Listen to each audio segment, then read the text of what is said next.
Hello everyone, you're very welcome to this video in which we're going to look at adding some mechanical features to this mouse design so as we can allow it to be assembled and connect each part to each other. We're going to look at the process that we might use to do that and the features and how we'd create them and relate them to each other. And we're also going to add in some other components. So if we take a look at this mouse, we can see what's missing and what's here. So this is a very simple mouse design based on nothing in particular, just the general shape of some mouse that we've used that I've used in the past. And you can see that I have added here, so we have a top component, which is kind of the surround. It connects the, it provides a location for the keys, which are here. So we have these keys components here, and then we have a bottom component, which obviously the optics will have to go in, and an on and off switch. And then we have the side, which really does a surround bevel. Now, there will be some drafting issues with this, and while I will cover drafting for the mechanical components, I'm not going to get too worried about drafting on this outer surfacing because it's quite a complicated thing, and we would have to start splitting it out and create more components, and I don't really want to do that. I just want to focus on the mechanical stuff. Okay, so let's take a little section view here, and I can show you what's inside. Okay, so you can see we just have a clean, very clean internal mouse, nothing in there. So what do we need to do? We first of all need to add in, so we've got a PCB, and on the PCB we have the wheel. We'll have a dummy optics module which will point out the bottom, and we'll also have an on and off switch which we somehow need to turn on and off.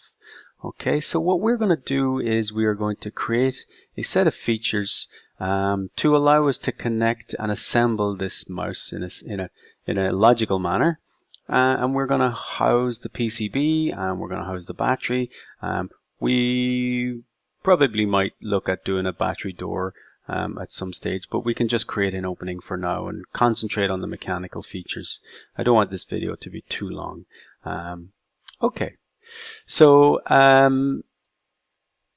the other thing that I want to do is just go through.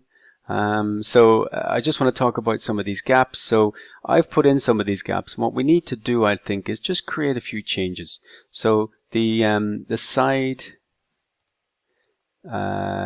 component, which is here. Let me turn off that section view.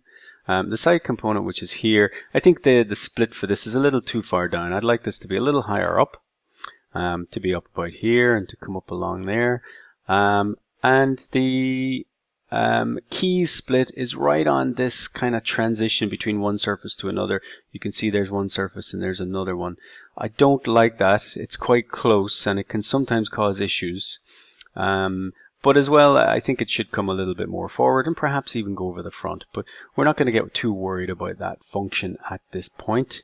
Okay, so what I might just show is the process of making a change. So in this setup here, what I have is I'm not going to go through this, and you don't really need to worry too much about this, but what I have is a component, and if I open that, which is called the mouse surfaces.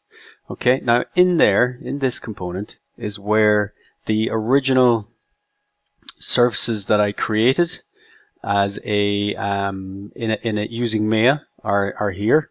Are in there, and they were imported into Inventor, and then from there I created all the splits that would be required to create each component.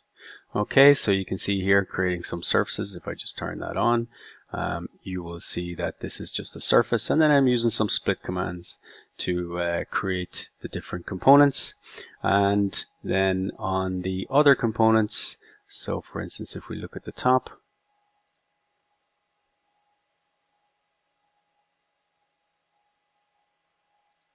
you can see that this is actually a derived feature, okay, which is using this command here, this derive command here, which allows you to select the component. So if I selected, let's say, the mouse surfaces again, and I clicked open, on here then I can start to tell the system what do I want to include, which components do I want to bring in.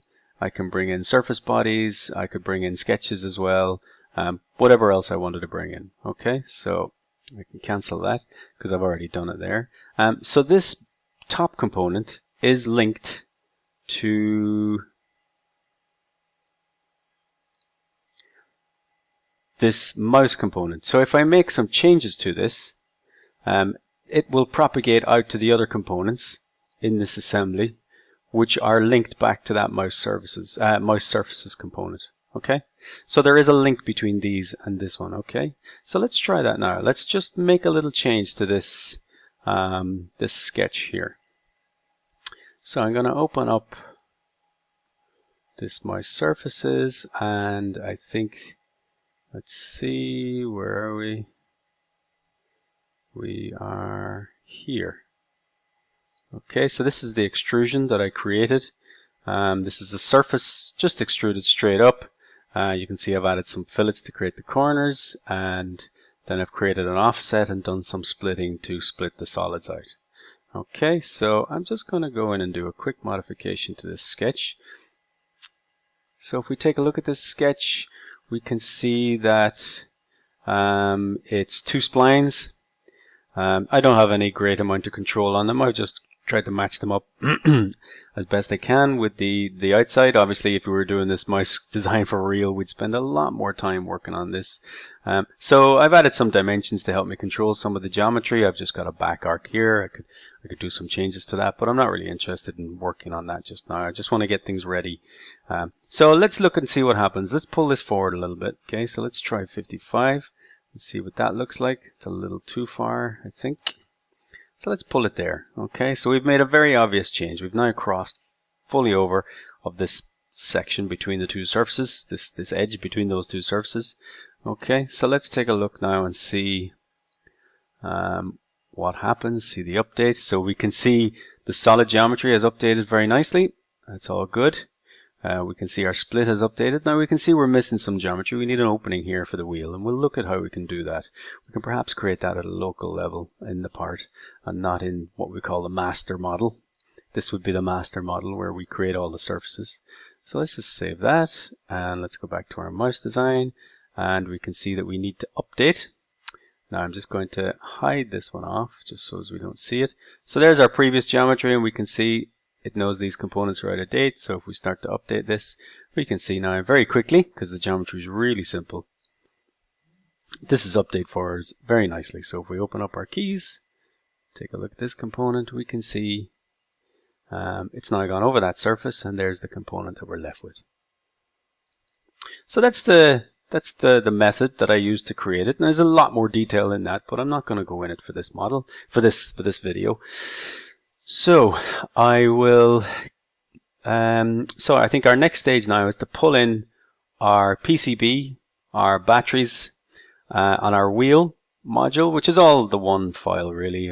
Created the PCB and the wheel is all one file, and then the battery is just 2 AA batteries. So we'll pull them in now, and then we'll look at start creating some mechanical components to attach all this together.